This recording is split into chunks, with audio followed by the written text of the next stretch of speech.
The machine checked everyone's fear, but the Deathworld girl's screen showed only corrupted. The intake form smelled of recirculated air and 31 years of certainty. Drew Kossel filled it out before breakfast. He did this every morning. The trial hall convened, pulled the day's cadet files, read the species tag, consulted the taxonomy index in his head, and wrote the predicted fear cluster in the top right corner. He had done it so many times that the prediction and the writing happened almost at the same instant, the way breathing happened. The dural cadet, hive severance, high intensity. The ruach, restraint capture, moderate high. The selenari pair, depth and isolation, respectively, as was standard for their coastal cave subspecies. He wrote without looking up. He signed without reading back. He reached the next form. The species tag read, human, origin, Kavath station, age 22. He paused, not long, a second maybe less. Isolation abandonment, standard primate social threat cluster, estimated display intensity, moderate. He signed it, set it face down with the others. He had not met her, he didn't need to. The convergence frame had processed 4,412 subjects across 37 species. It had never left a result field blank. It had, in the course of those sessions, classified every known primate offshoot, including 3 human variants from high-gravity colony worlds. All of them had resolved, as expected, around social threat clusters, abandonment, rejection, herd loss. The intensity varied by origin. The cluster did not. He knew what the machine would find before she sat down, the same way he knew what the weather system would do before the forecast posted. He stacked her form with the others and went to get tea. The trial hall filled at the second bell. It was a wide room, tiered seating on 3 sides, the observation benches arranged in a rake so that every attending cadet had clear sight of the central floor. The convergence frame sat at the center, a low chair surrounded by an arc of contact point arrays, the whole apparatus connected by thick bundled cables to the projection system that wrapped the 270 degrees display wall. The wall was dark now, waiting. It would show whatever the frame found. Drew Kossel stood at the examiner's platform, a raised disc to the left of the chair, at the same level as the 3rd tier of seating, and reviewed the day's order. 14 cadets, 9 species, 3 senior instructors in the auditing section. The room temperature was 19 degrees, which was the compromise temperature, too warm for 2 species in the room, too cold for 4 others, tolerable for the rest. Nobody liked it. That was the point. Comfort was not part of the protocol. He gave his standard introduction. The frame's record, 4,412 subjects, 0 unclassified results, continuous operation, 31 years. The taxonomy contained 891 distinct fear cluster categories built from 62 contributing civilizations, psychological research. The trial was not punitive, it was diagnostic.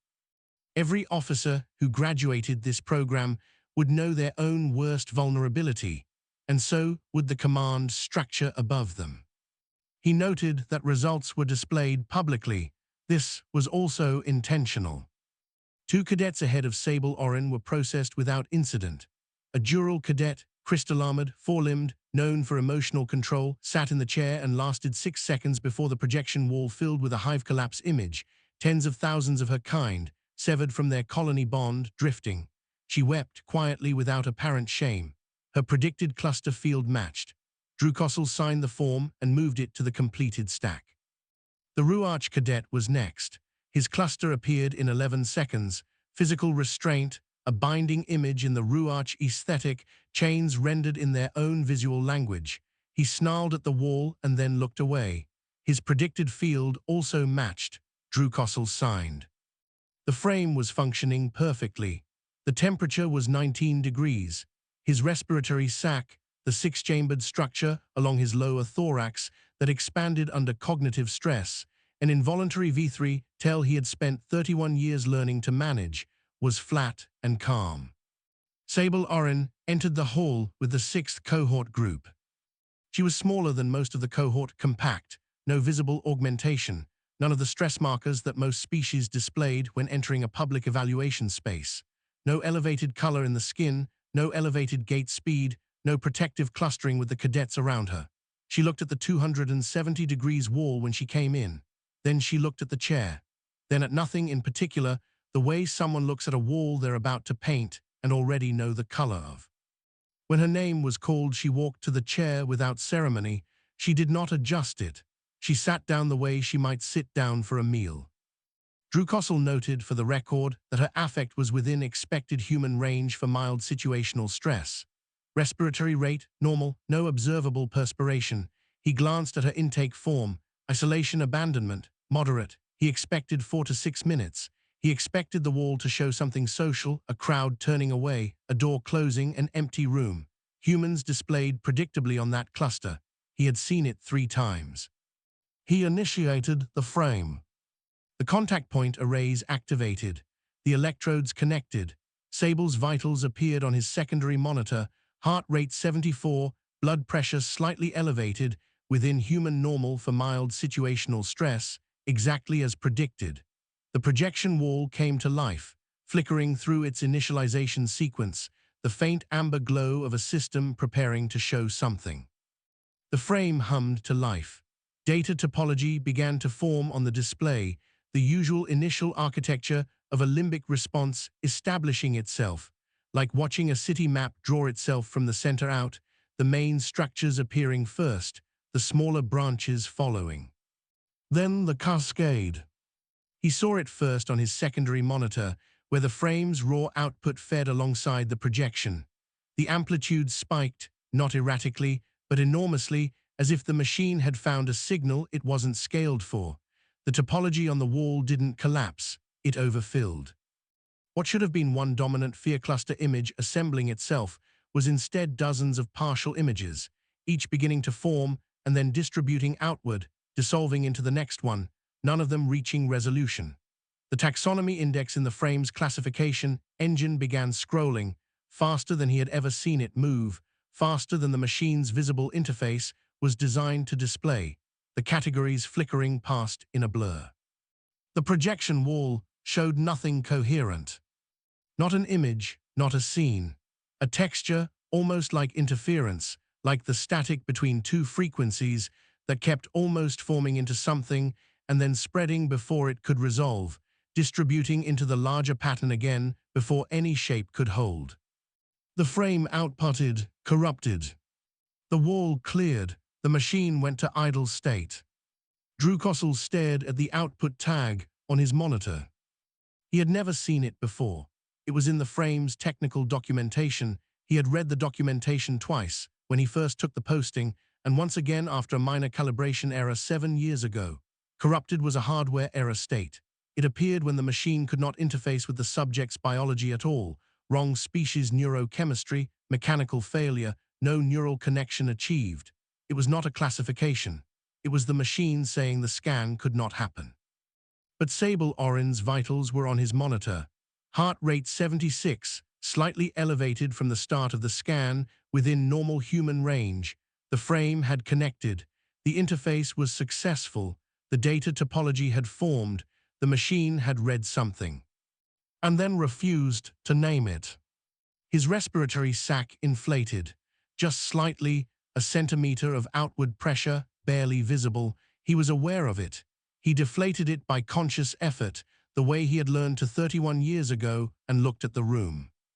The attending instructors were looking at the wall. The cadets were looking at the wall. The wall was blank. He ordered a protocol reset, standard procedure for anomalous output. The frame reset in 40 seconds. The reset protocol ran a brief self-diagnostic and cleared the session log to a fresh state, the same as it would between any 2 cadets. The machine showed no hardware flags. All components read nominal. The second scan ran. The cascade was faster this time. He watched it on the secondary monitor.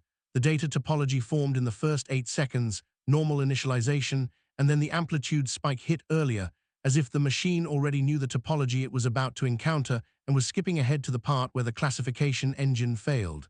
The taxonomy index scrolled. The projection wall almost formed again, the same interference texture, the same non-image, corrupted. Drew Kossel looked at Sable Orin. She was still sitting in the chair. Her posture had not changed. She was looking at the projection wall with the same expression she had brought in with her, not bored, not frightened, not curious. Present, the way a person is present when they are waiting for a bus they know is coming. He called for a biological interference check. He did not believe it would find anything. Her intake scan had shown no augmentation, no implants, no foreign agents, but protocol required it. A medical officer came with a secondary scanner and ran it, full sweep, pharmacological panel, neural augmentation screen, 2 minutes. Clean, no agents, no dampeners, no augmentation. Her blood pressure was slightly elevated. The medical officer noted it was consistent with mild situational stress.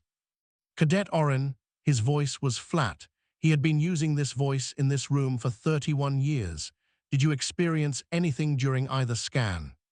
She looked at him, that slight delay before she spoke, not hesitation, but something more deliberate, as if she were deciding whether the question was worth answering. It felt like it was looking for a door, she said. I don't think it found one. Silence. The attending instructors did not write anything down. The cadets in the observation section had gone very still. That is not a standard phenomenological report, Drew Kossel said. No, she agreed. Sorry, I thought maybe it was buffering. He picked up her intake form from his desk, the one he had filled out before meeting her, before the first bell, before tea. He looked at the top right field. Isolation, abandonment, standard primate social threat cluster, estimated display intensity, moderate, his handwriting, his signature. He set it down face up on the desk to his left. He did not cross out the annotation. He could not fill in the result field. The file of the form sat between him and the 4,412 others stacked behind him, all of their result fields complete, all of them knowing what they had found. He filed the session as equipment anomaly. He sent the frame's engineers a maintenance request, hardware diagnostic, full sweep, priority. He noted in the session log that the output had been corrupted and the cause was under review. He recommended a secondary assessment session once the diagnostic was complete. He did not tell anyone else what had happened, not yet. The cadets filed out of the hall. The attendings followed. Sable Oren stood and walked toward the exit with the rest of her cohort and did not look back at the projection wall. His respiratory sac was still slightly inflated when the room was empty. He deflated it. He picked up the next file. The temperature in the room was 19 degrees. The frame sat at the center of the floor, idle, all components nominal. The intake form on his desk had a blank result field. You'll want to hear how this ends, trust me on that. 3 days before the secondary session, the engineering report came back. Every component nominal. The diagnostic had run for 6 hours across all 7 of the frame's primary systems and 14 secondary ones. The electrodes were clean. The projection array was clean. The classification engine was clean. The taxonomy index contained 891 categories, all accessible, all functional. The machine had not malfunctioned. The lead engineer, a Tavalic named Felv, who had maintained the frame for 9 of Drew Kossel's 31 years, delivered the report in person, which he had never done before. He sat across from Drew Kossel in the examiner's office and set the printed diagnostic on the desk. The machine is fine, Felv said. I know, Drew Kossel said. Then the corrupted output was accurate. He looked at the diagnostic without picking it up. The machine found something, it interfaced correctly, it read, and then it outputted a hardware error state because it had no other way to tell me what it found. Felv was quiet for a moment. His species had a habit of very slow blinking when processing information that did not fit an existing category, 3 slow blinks, each one a full second. He did all 3. What did it find? He said. I don't know yet, Drew Kossel said. I'm going to find out. He scheduled the secondary session. He requested the Academy's xenoneurologist, Dr. Varth Sen, a Tavalic like Felv but a different subspecies, gray-shelled where Felv was amber, known throughout the faculty for an emotional range so narrow that cadets had started betting on whether she had won. He did not tell her what the case was. He said he had an unusual biological interface and needed an expert read during a live scan. He also requested, quietly, a V3 psychometric specialist from the civilian faculty, someone who knew the frame's classification logic from the design side, not the operational side. He did not schedule Sable Oren for the secondary session yet. First, he wanted to understand what kind of question he was asking. The secondary session ran on a Thursday. Drew Kossel had chosen Thursday because the hall's observation section was empty, no audit cadets, no senior instructors watching from the upper tiers. Just him, Felv, Dr. Varth Sen, and a V3 psychometric specialist named Tor Ahel who had designed two of the frame's taxonomy branches in the early years and had since moved into theoretical fear architecture research. 4 people, 1 chair, 1 machine that had already failed twice and had not been told about either failure. Sable Oren arrived at the time listed on her notice. She came in wearing the standard grey training uniform, carrying nothing. She looked at the frame, at the chair, at Drew Kossel, and then sat down without being asked. "Third session," she said. "Second official session," he said. "The first secondary." She appeared to consider whether the distinction mattered. She decided it did not. Dr. Varth Sen positioned herself at the secondary monitor with the diagnostic overlay active. Tor Ahel stood at the frame's internal interface, a panel that normal operational procedure kept closed, but which gave direct access to the taxonomy engine's matching logic in real time. Felv stood to the side, arms folded, watching the hardware with the expression of someone who had already been told there was nothing wrong with it and did not believe it. Drew Kossel initiated the frame. The contact arrays activated. Sable's vitals came up on his monitor, heart rate 71, slightly lower than the previous sessions, blood pressure within range, respiratory rate slow and even. Data topology formed. He watched the secondary monitor, the raw output, the amplitude reading, normal initialization for 8 seconds. Then the spike hit. Fast this time, faster than the second session had been, and vast, and Tor Ahel made a sound that Drew Kossel had never heard a V3 academic make. Not alarm. Something closer to the sound a researcher makes when a theory they had been quietly building for 20 years turns out to be correct about something much larger than they expected. "It's not failing," Tor Ahel said, watching his panel. "It's searching. It found the topology in the first 4 seconds, and it's been running taxonomy matches since then. Look at the iteration rate." The taxonomy index was scrolling on Tor Ahel's screen, visible across the room. Drew Kossel could not read it from where he stood. He did not need to. He had watched it scroll before. "Corrupted." The wall cleared. Sable sat in the chair. Her hands were in her lap. "What did it find?" Tor Ahel asked, not looking away from his screen. "I was hoping you could tell me," Drew Kossel said. Tor Ahel was quiet for a long moment. It found partial matches across multiple clusters simultaneously, not fragments, full-resolution partial matches, as if the dominant fear is not one thing but several hundred things, each of them fully formed, each of them real, and none of them willing to surface as the most important one. He looked up from the panel. "That's not a reading error. That's a topology the taxonomy was not written to hold." "Vorth scan." Drew Kossel ran it without announcing he was going to. He simply initiated the reset and let the frame cycle. No one in the room objected. This time, something else happened. 40 seconds into the cascade, a secondary system came online. Drew Kossel noticed it first on the hardware status display, a green indicator he had never seen illuminate in 31 years of sessions. He crossed to the documentation panel on the wall, found the legend, and read the label twice to make sure he had it right. The restraint probe. It was in the frame's original design brief. He found the paragraph in the technical documentation. Built in the program's first cycle, when the conclave had concerns about subjects deliberately suppressing a dominant fear response to game the classification. The probe was a secondary mapping function that could detect fear input without corresponding fear output, a subject producing fear biochemically but not projecting it neurologically. It required a specific trigger, detectable fear input, detectable suppression, no pharmacological cause. It had never triggered automatically in the frame's operational history. It required conditions so specific that most analysts had assumed it was a legacy feature that would never activate. The probe ran for approximately 40 seconds. Drew Kossel stood very still and watched the green indicator and did not speak. Then the probe output a single flag, insufficient framework for assessment, and shut itself down. Corrupted. The hall was completely silent. Felv had stopped looking at the hardware and was now looking at Drew Kossel. Dr. Varth Sen had not moved from her monitor. Tor Ahel's screen had captured the probe's partial output, and he was staring at it the way a person stares at something they are trying to memorize before it disappears. Drew Kossel looked at Sable Oren.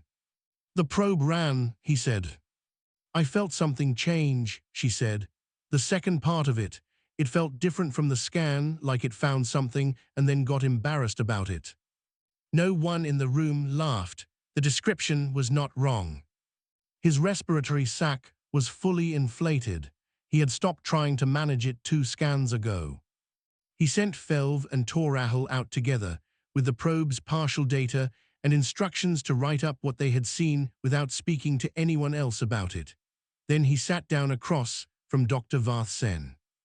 She had the secondary monitor's data on her own slate. She had been processing it since the 3rd scan. Her expression was the same as it always was: flat, attentive, slightly removed, as if she were watching everything from one room further back than everyone else. "What did the probe find?" he asked. "The probe found exactly what it was designed to detect," she said. "Fear input with no corresponding dominant output. The difference is that in the cases the probe was built for, suppression is active. A subject is putting effort into not projecting. Sable Oren is not suppressing.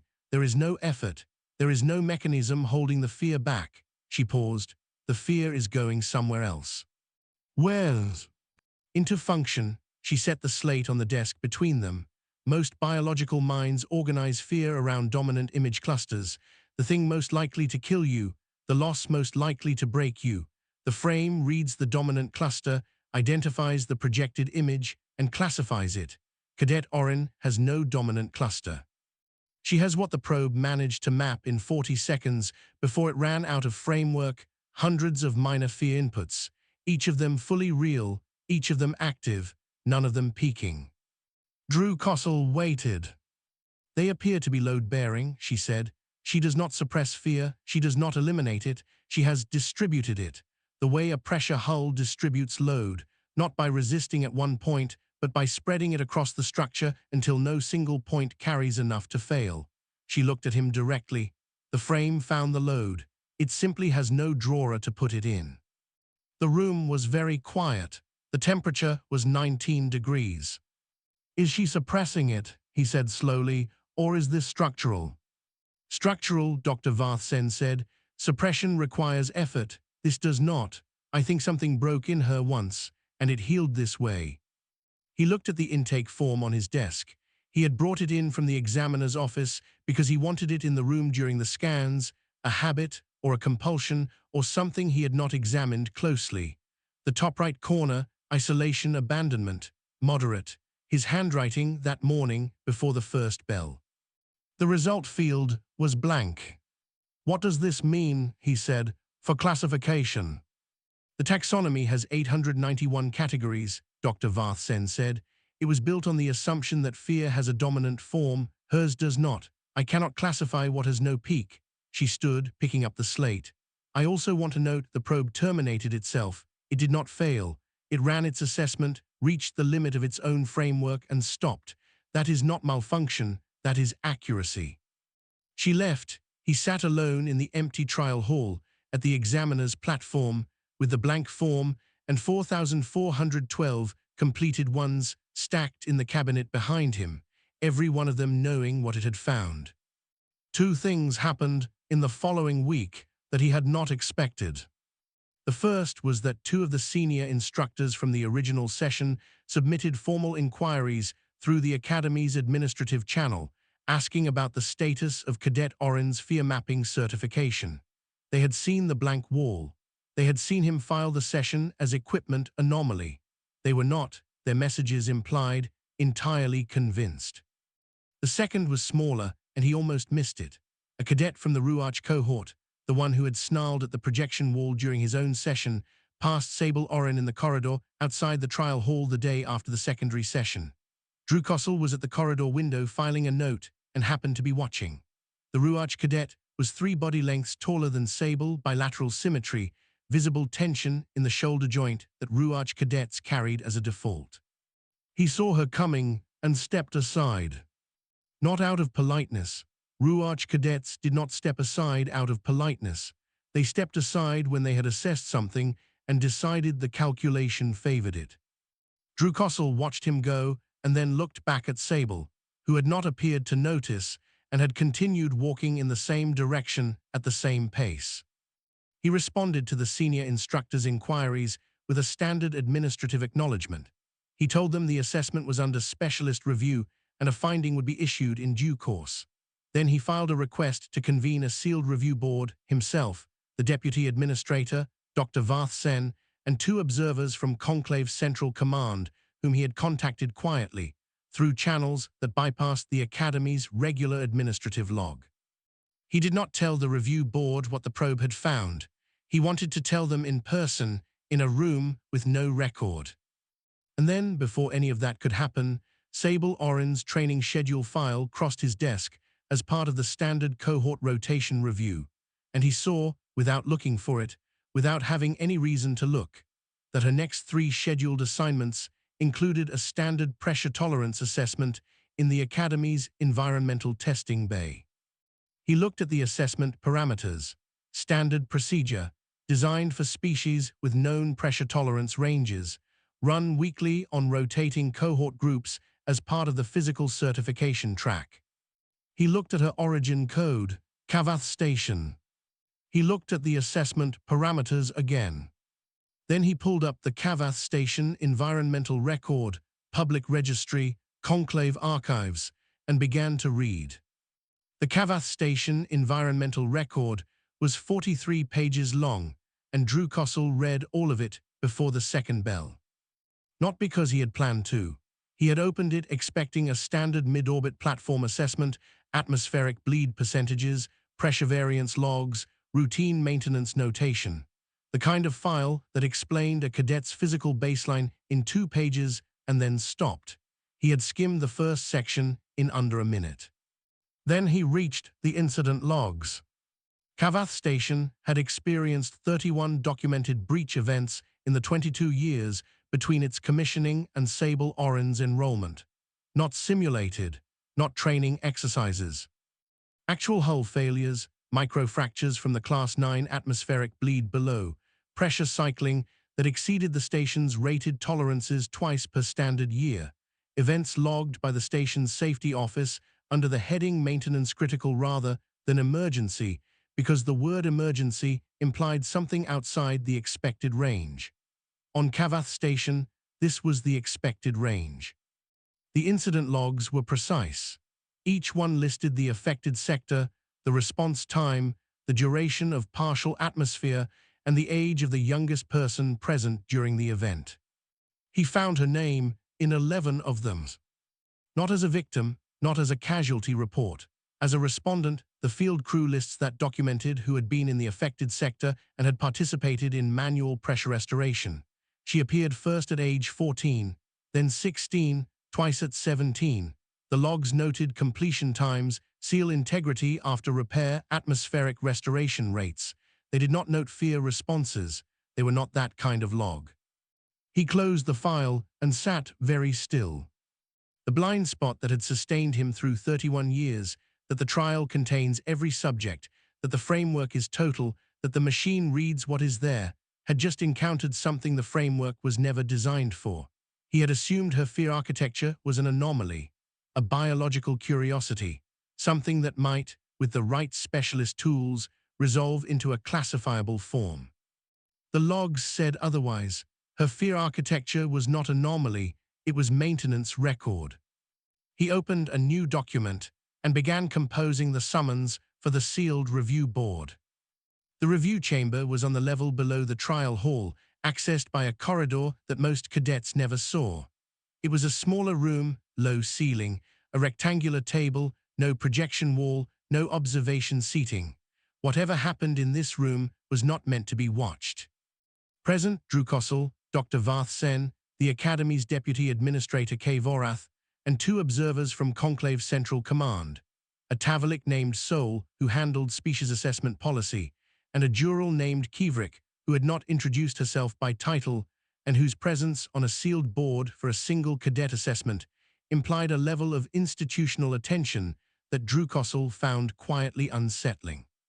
Sable Oren was shown in and took the chair at the table's short end. She looked at the five of them without apparent alarm. She set her hands flat on the table and waited. They asked her questions for approximately 40 minutes. She answered all of them with the same flat accuracy she had brought to every other interaction, no embellishment, no apparent awareness that the room held anyone with the power to affect her graduation, no visible effort to perform calm. She was simply calm, the way a table is level not because it is trying to be, but because that is what it was made into. They asked about the scan sessions. She described them from her subjective experience, each time a search that found something and then stopped, not because of absence, but because of too much. She did not know the technical terms. She said buffering again. Kivrik, the Jural observer, wrote something on the surface of her data slate. They asked about her origin.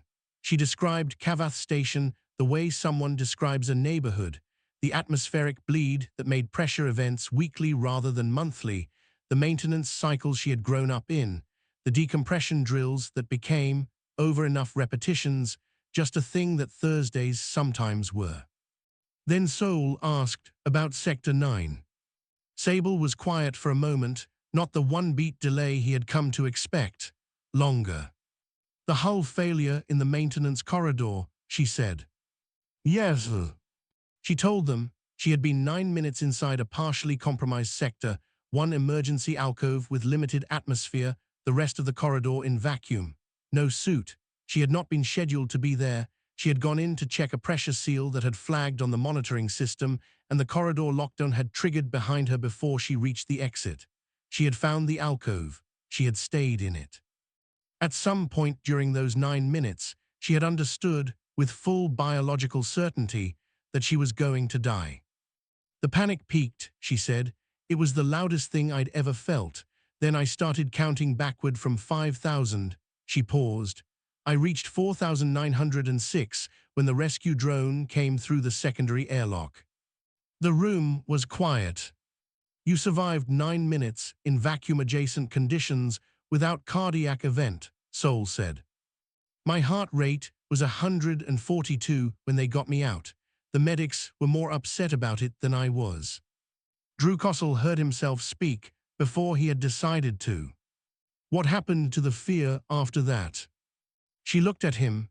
The delay was the same one-beat pause, but something in it felt different here, less assessment, more like she was actually looking for the right words rather than deciding whether the question deserved them. It didn't go away, she said. It just stopped being the top floor. It moved down, made room. No one spoke for a long moment. Dr. Varth Sen was looking at her slate. K. Vorath, the deputy administrator, had his hands folded on the table and was very still in a way that did not look like stillness so much as the temporary absence of motion. Kivrik set down her stylus. Cadet Oren, she said, thank you, you can go. Sable stood. She walked to the door. She did not look back at the projection wall. There was no projection wall in this room, and she did not look back at any of them. The door closed behind her. The five of them sat in the room for a moment. Then Kivrik said she was in there 9 minutes. Yes, Drew Kossel said. And she counted to 4,906. Kivrik looked at him across the table. Her Jural face was not designed for most of the expressions Drew Kossel could read, but the one she was wearing was legible enough. It was the expression of someone who had come to this meeting expecting a paperwork problem and had found something considerably larger. And the restraint probe, she said, when it ran, what did it find before it stopped? Not suppression, Dr. Varth Sen said, without looking up from her slate. Load-bearing distribution, The probe terminated because it couldn't determine which load to measure. They were all the same weight. Kivrik wrote on her slate again, a longer note this time. The board dissolved without declaring a formal finding. No result was recorded in the session log. The chamber cleared in under 5 minutes, each of them leaving with whatever they had arrived with plus something they hadn't asked for. Drew Kossel stayed. He sat alone at the rectangular table with the blank intake form. He had carried it down from the hall, a habit he couldn't account for, and looked at the top right field and the empty result field and the 31-year stack of completed assessments that existed only one floor above him, all of them knowing what they had found. He stamped the form processed. Then he sat there with it. The graduation still had to happen. The academy still needed officers. The form needed to go somewhere. He filed it in his case folder and stood up and turned off the chamber's light panel and went up the corridor to his office and poured a half cup of water from the carafe on the credenza and did not drink it. 31 cycles later, the east hangar breached. He was not there when it happened. He heard about it in the sequence that most station-based events reached him. A tone on his office alert system, then a notification through the administrative channel, then, because the notification was flagged anomalous contact rather than maintenance critical, a direct message from the Academy's safety officer, Wern Teeve, who had been on site in the east hangar when the entry device came through the wall. The device was bipedal, fluid mechanics, not the rigid joint movement of any cataloged species or drone type, but something that moved the way water moved, adapting to the space. No conclave signature, no response to standard verbal command. When the first instructor on scene issued the halt protocol, the device did not halt. When the instructor moved toward it, the device redirected without contact. One motion, the instructor dropped. Not a wound, not a mark. A neurological event. The instructor's legs simply stopped receiving signals for 40 seconds, and he went down. Cadets evacuated through the north and west exits. Fire teams scrambled from the security bay. Sable Oren was in the east hangar when the breach occurred. She had been running a certification check on the hangar's emergency equipment, a routine rotation task, assigned the way rotation tasks were assigned, without reference to what might happen that afternoon. She was not the nearest cadet to the entry point. There were 3 others closer. All 3 moved toward the exit. She moved toward the device. Wern Teeve's incident report noted this with the careful flatness of someone who had watched it happen and was still deciding what it meant. Cadet Oren did not appear to assess the situation prior to movement. She moved at the moment of breach without visible deliberation.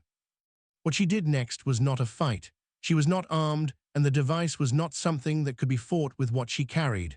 What she did was read the room. She noticed the device's slight hesitation when the hangar's cooling system cycled, a half-second pause in its fluid motion, a recalibration. She noticed it once. She did not wait to see it twice. The auxiliary thermal management panel was on the east wall, 6 meters from where the device was advancing. The panel had a safety lockout standard procedure for any system that, improperly activated, could cause condensation damage to the hangar's equipment. The lockout required a bypass sequence that was available in the Academy's technical manual, in the section covering emergency pressure environment protocols. It was also, in every meaningful particular, the same bypass sequence used on Kavath Station's pressure systems. She crossed to the panel. She keyed the bypass. She routed superchilled coolant through the hangar's upper ventilation array. The device flinched. Not a pause this time, a full-body recoil, a disruption in the fluid movement, a half-second where its motion prediction logic went somewhere the coolant had sent it, and it could not immediately correct. Its attention, if attention was the right word, went to the ceiling vents. The response team was in position in 4 seconds. They closed the situation, not her them. She opened the window, they went through it. When Wern Teeve's report reached Drew Kossel's desk the following morning, he read it twice. The incident notation at the bottom read, Standard, Extreme Situational Response Effectiveness under Anomalous Conditions. No ceremony, no escalation. The instructor had recovered. The device had been secured. The east hangar had been cleared and returned to operational status before the evening meal. He set the report on his desk next to the intake form. The intake form was still blank, both fields. He had carried it from the review chamber to his office and had not filed it in the permanent registry yet, which was technically an administrative irregularity because the graduation date was in 11 cycles and the form needed to be in the completed stack before then. He had been intending to file it every day for 31 cycles and had not. He understood now that he had been waiting to find out if it would need a different field filled in. It did not. There was no field for what she was. He filed it in the morning. Not because he had decided anything, because the graduation date was in 11 cycles and the completed stack protocol required all intake forms to be in the permanent registry no later than 72 hours prior to the ceremony, and he had already let it sit on his desk for 31 cycles past the nominal filing date, which was an administrative irregularity that he had not recorded anywhere and did not intend to. He placed the form in the intake sleeve, wrote the cadet's name and enrollment number on the indexing tab, and carried it down the corridor to the registry annex at the end of the administrative wing. The annex clerk, a V3 secondment named Orvis, who had been running the annex for 9 years and who had in 9 years never once commented on the content of a form, accepted the sleeve, opened it, glanced at the result field, and then looked up at Drew Kossel without expression. "Both fields," Orvis said. "Yes. I'll need a completion justification for the scanner. It won't accept a blank classification field without one." Drew Kossel looked at him. "File it as processed unclassified. There is no completion justification. The session was completed. The assessment was completed. The machine completed its operation. The result field has no applicable entry." Orvis considered this for a moment in the way that annex clerks consider things, not deliberating exactly, but locating the correct procedural response to a situation the procedure had never anticipated. He typed something into his terminal. The scanner accepted the form. It made the same sound it made for every other intake form, a soft confirm tone, 1 beat, then silence. He handed Drew Kossel the indexed receipt. Drew Kossel walked back down the corridor.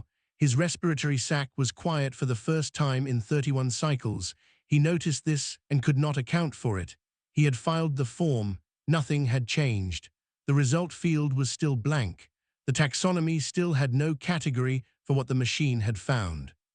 He thought perhaps it was because the form had finally stopped being a problem he was holding and had become a record. Records could be wrong. They were wrong, sometimes filed inaccurately, incomplete, missing data that later emerged. The Academy's registry contained other incomplete forms, not from his assessments, from before his tenure, remediated forms from the early years of the program when the taxonomy was still being built and the machine was still being calibrated. There was precedent for an incomplete form. It was not satisfying precedent, but it was precedent. He went to his office and opened his morning notifications and found one from the Central Command Observer, Kivrik, time-stamped at the beginning of the prior sleep cycle. He read it. He read it again. He sat down. The notification was classified under the heading Species Environmental Reclassification, Administrative Advisory, which was a category of notification that his position received on a routing basis whenever a planet or habitat relevant to Academy enrollment was updated in the Conclave's environmental registry. He received perhaps 2 or 3 per cycle. He rarely read them fully. They were, in general, the kind of administrative document that documented things already known to the relevant departments and merely formalized them in the official record. This one was about Earth. Specifically, it was about the reclassification of Earth's primary biosphere, its surface-level habitability index, its predator density score, its environmental stress multiplier, and several subsidiary ratings, from their previous designations to a consolidated rating of Class 12. There was a cover note from Kivrik. It was 4 lines. Reclassification was finalized 3 standard months ago based on a full environmental reassessment. It was not flagged to officer training programs because the administrative routing assumes that species environmental data is provided at enrollment and does not automatically update assessments already on file. Cadet Oren's enrollment documentation lists her origin as a Class 9 mid-orbit platform above a Class 9 world. The surface rating below the platform is now Class 12. This note is advisory only. No action is required. Drew Kossel looked at the note. He looked at the window in his office wall that looked out over the Academy's central courtyard. A cohort of cadets was drilling in the courtyard, a mixed group, 7 or 8 species, running a standard emergency response rotation. He watched them for a moment without seeing them. Class 9 was the rating under which Sable Oren had been enrolled. Class 9 was, by the Conclave's own environmental taxonomy, the upper threshold of what it called high adaptation pressure, an environment that produced, in its long-term inhabitants, measurable physiological and psychological modification as a response to sustained survivability stress. The Academy enrolled Class 9 Origin cadets under a standard flag, Environmental Adaptation Monitor for non-standard stress response patterns. The flag was routine. It appeared on perhaps 1 in 20 files. Class 12 had a different designation. It did not appear in the enrollment routing system because nothing enrolled from a Class 12 world. The threshold for Class 12, he had to look it up because it was not a number that appeared in ordinary academic administration, was defined in the Environmental Registry as Extreme Pressure Adaptive Biosphere, Sustained Threat Ceiling. The rating applied to environments where survivability requires the development of stress processing architectures fundamentally incompatible with standard biological threat response models. The registry entry for Class 12 contained, in its notes field, a single line of explanatory text that he read 3 times. Inhabitants of Class 12 environments do not suppress fear, they integrate it. He looked at the note from Kivrik. No action is required. He looked at the window. The cadets in the courtyard were running the rotation.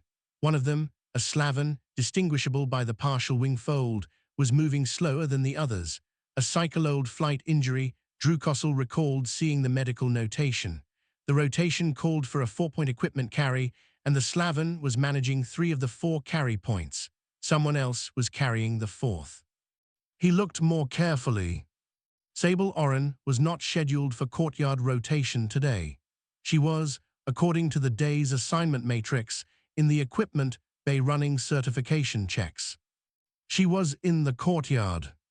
She was carrying the Slaven's 4th point, the heaviest carry item in the 4-point sequence, a compressed Atmo canister that weighed approximately 30% of a standard human's body mass, without altering her pace to match the rest of the group. She had simply absorbed the weight into her movement. The Slaven's rotation time had not dropped. The group's rotation time had not dropped. She was not looking at the Slaven while she did this. She was looking at the rotation course. Drew Kossel watched until the group completed the circuit and dispersed toward the equipment bay. He watched Sable hand the canister back to the Slaven, who took it without comment. He watched her say something. He could not read the words at this distance, and the Slaven's crest markings shifted in the Slaven expression for what he believed was either exasperation or dry amusement. She walked away toward the mess hall at the same pace she did everything. He closed the notification from Kivrik.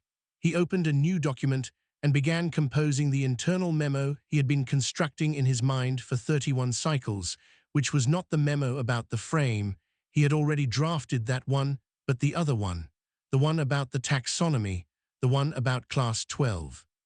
He got 4 sentences in and stopped. The memo was not wrong. The 4 sentences were accurate. They described, with appropriate precision, the situation as it now existed, that the Conclave's officer training fee assessment taxonomy had been developed on a dataset that did not include any Class 12 origin subjects, that the recent reclassification of Earth's biosphere meant that all future human cadets would arrive under designation the taxonomy was not built to assess, that the frame's assessment framework would require either expansion or a species-specific exemption protocol before the next enrollment cycle. He read the 4 sentences. They were accurate. They were also not what the memo needed to say, because the memo, the accurate, precise, four-sentence memo, contained a structural error that he had not noticed until he read it back. The structural error was this: it described the problem as the taxonomy being incomplete. But the taxonomy was not incomplete. The taxonomy was complete for everything it had been designed to classify. It had classified 4,412 subjects without error. It had been designed on the assumption that fear has a dominant form, and for every species that experienced fear in a dominant form, it worked. The problem was not the taxonomy. The problem was that the taxonomy was a perfect instrument for measuring something that Sable Orin did not have. He deleted the 4 sentences. He wrote instead, the convergence frame assessment tool and its associated taxonomy were developed for and validated against subjects whose fear response architecture organizes around dominant clusters. Recommendation: suspend mandatory frame assessment for cadets originating from Class 9 or higher environmental ratings until a supplementary framework can be developed. Interim disposition for such cadets: standard graduation track with notation environmental adaptation, NON standard fear architecture. He looked at the last phrase. He thought that was what the form should have said. That was the classification, not a fear type, not a display intensity, an architectural notation, something the frame had found and correctly identified as outside its taxonomy and had reported in the only language it had available as corrupted. The machine had not been wrong. It had been telling him, in the only way it knew how, that it had found something and could not name it, and that could not name it was different from not there. He saved the memo. He added it to the outgoing queue, flagged for Deputy Administrator K. Vorath, and copied to Kivrick's office at Central Command. Then he opened the frame retirement memo, the one he had finished 3 days after the breach event, which recommended the permanent decommissioning of the convergence frame on the grounds that the machine had completed its operational mandate as defined, and that any future assessment work would require a rebuilt taxonomy from foundation. He had saved it without sending it.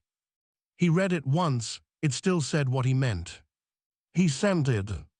The trial hall was repurposed before the graduation. Not announced, not explained. Cadets who went to observe the hall between the conclusion of the review board's sealed session and the close of the enrollment cycle found it changed. The observation seating still in place, the circular floor still present, the chair gone. The 270 degrees projection wall, which had for 31 years displayed the mapped fear clusters of every cadet who sat in the chair, had been reconfigured as a tactical display. It showed the station's navigation sphere. It showed approach corridors. It was very large and very clear, and contained no information about anyone's interior life. No one announced this either. The cadets noticed. They did not ask.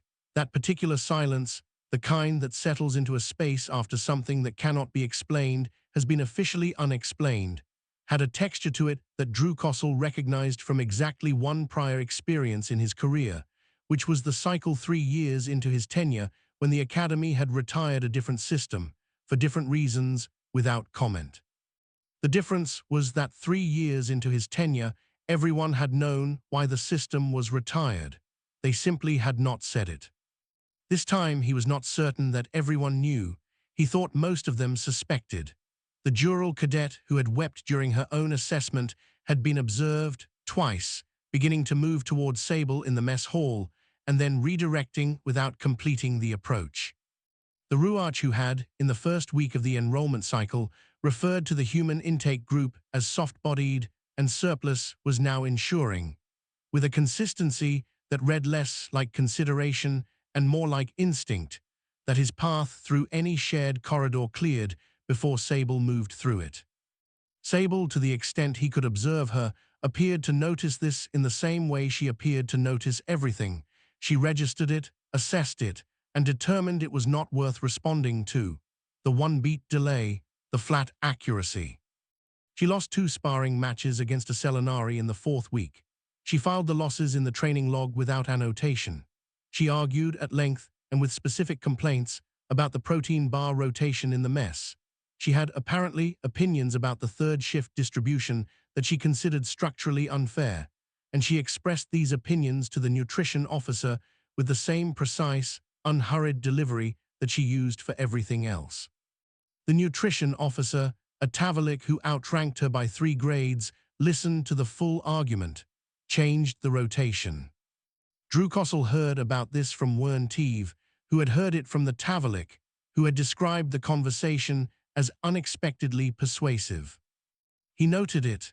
He did not note what he thought it indicated, because he was no longer certain his notations about her indicated anything except his own continuing adjustment to having no framework for what he was observing. She passed him in the corridor outside the closed trial hall on the 42nd cycle. He was carrying the frame's decommissioned documentation to the administrative annex. She was heading toward the equipment bay. She looked at the documentation in his hands, a thick sleeve, clearly labeled on its indexing tab, and then at him. She nodded once. He nodded back. She kept walking. His respiratory sac inflated, briefly, involuntarily, and then settled. He continued to the annex. He submitted the documentation. He did not look back. The sealed review board's final notation was added to the internal record 11 cycles before graduation. It was short. Central Command Observer Kivrik had written it. It read, following review of the Convergence Frame Assessment Logs, the Branch Incident Report of Cycle 31, and the Environmental Reclassification Advisory for Earth's Biosphere, the Board recommends the following disposition for Cadet Sable Orin: Standard Graduation Track, Classification for Internal Monitoring Purposes, Origin Class 12, FEAR Architecture NON Standard, Load Bearing. Threat Assessment Field, Inapplicable, Field Assignment Status, Unrestricted. Note appended for record: the frame's output in this case should not be read as malfunction. The machine assessed correctly. Its taxonomy was insufficient. These are different findings. Drew Kossel read the notation in his office. He read the last 2 sentences again. He thought, yes, that was the correct distinction. He had taken 31 cycles to arrive at it himself, via the xenoneurologist, via the Kavath Station environmental logs, via the Class 12 reclassification notice, via watching her carry a canister across a courtyard without breaking her pace. The Board had arrived at it in 11 cycles. Either they were faster than he was, or they had the advantage of not having been in the trial hall when the machine first spoke. He set the notation printout on his desk.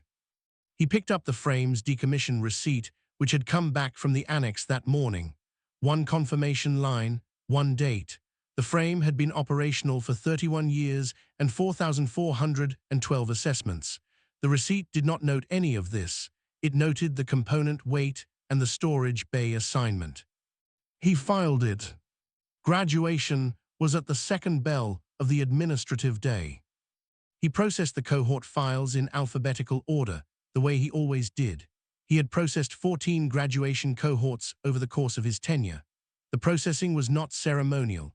It was the administrative completion of the enrollment record, the final confirmation that each cadet had met the program's graduation criteria, the stamping of the file, and the transmission of the field assignment authorization to Central Command.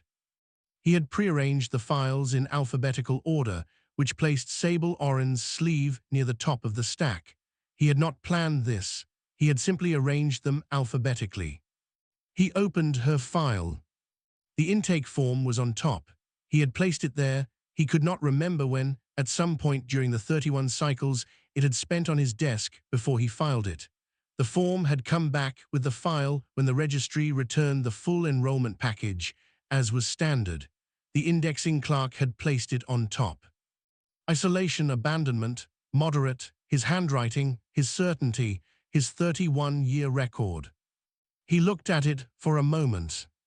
Then he looked at the result field, which was blank, which was stamped processed unclassified in the annex clerk's formatting, which contained, in the adjacent notation field that the scanner had added automatically, the phrase Origin Class 12, FEAR Architecture NON Standard, Load Bearing, in the small clean type that the registry system used for administrative addenda. The machine had not classified her, The registry had. He stamped the file. He authorized the field assignment transmission. He placed the file in the outgoing completed stack. He processed the next file, then the next. He worked through the cohort in alphabetical order, and he did not return to her file, and he did not cross out the annotation he had written before meeting her, because crossing it out would have been a different kind of error. The error of pretending that 31 years of certainty could be revised rather than merely completed. His last file was a V3, his own species, one of 3 V3 in the cohort. He processed it quickly, as he always did with his own species, the way he had done for 31 years because he could not assess himself and had never tried. He stamped it. He placed it in the stack. He closed the stack. He opened a new document and completed the memo he had been composing since before the form was filed, since before the frame was decommissioned, since before the board's notation arrived, since somewhere around the moment the xenoneurologist had said she processes fear the way a pressure hull distributes load, and he had sat in a chair in his office, and his respiratory sac had been fully inflated for 20 minutes. The memo was his retirement request. It did not mention Sable Oren. It did not mention the frame or the trial or the board. It cited his tenure length, the standard retirement pathway available to senior examiners, and his request to transition to emeritus administrative status at the conclusion of the current enrollment cycle. 4 paragraphs, standard language. He had drafted it 14 times over 31 cycles and deleted each draft. This one he read once and sent. He sat in his office at the end of the administrative day and looked out the window at the central courtyard where no one was drilling now, where the equipment bay lights were off, where the cohort had dispersed to the field assignment prep sessions and the departure protocols, and whatever came after the academy for each of them. He thought about what the form said. He thought about what the form didn't say. He thought that those 2 things were not, finally, very different. The form was filed. Both fields were blank. The academy graduated her anyway and updated nothing else.